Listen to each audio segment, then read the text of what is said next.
ইসলামের নামে কোনো মুনাফিক, ইসলামের নামে কোনো মুনাফিক বাংলাদেশে ইসলামী রাজনীতি করতে পারবে না ইনশাআল্লাহ।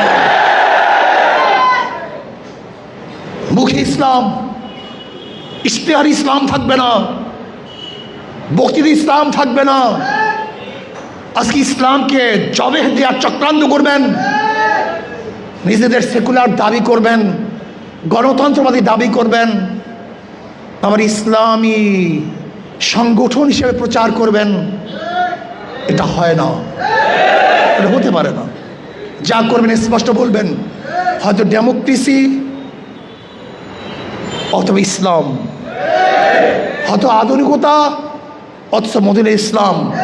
স্পষ্ট করেন ডেমোক্রেসি আর ইসলাম এক না, মডারেট আর ইসলাম কোনোদিন এক হতে পারে না। ইসলাম মডারেট করবেন কিভাবে? নতুন নবী আসবে, নতুন নহি আসবে, ওহিও তো আসবে না, নবীও আসবে না, তো মডারেট করবেন কিভাবে? আমাকে বলুন, এটা আধুনিক করবেন কিভাবে আমাকে বলুন।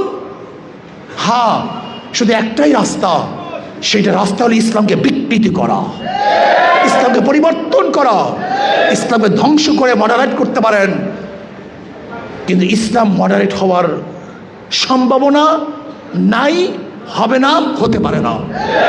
কাজে আসুন, যারা ইসলাম চান আর যারা ক্ষমতা চান অন্য জায়গায় চলে যান। যারা ক্ষমতা চান, অর্থ চান, চাকরি চান, যেথায় পারেন সেথায় যান। আর যারা বাংলাদেশ ইসলাম হুকুমত কায়েম করতে চান, তাদের প্ল্যাটফর্ম ইসলামী আন্দোলন বাংলাদেশ,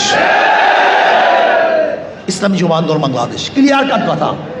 যারা থাকবেন আসেন, যারা যাবেন ভাগেন। এখানে শুধু ইসলামের জন্য আসবেন, আল্লাহর জমিন আল্লাহর হুকুমত কায়েম করার জন্য আসবেন। যারা চান তারা থাকবেন, যারা চাবেন না ভাগবেন। আসুন, আল্লাহর জমিন আল্লাহর হুকুমত কায়েম করার জন্য ঐক্যবদ্ধভাবে সর্বোচ্চ চেষ্টা করার জন্য রাজি আছেন তো ইনশাআল্লাহ? আল্লাহ আমাকে আমাদের সবাইকে আল্লাহর জমিন আল্লাহর হুকুমত কায়েম করার জন্য চেষ্টা করার তৌফিক দান করেন।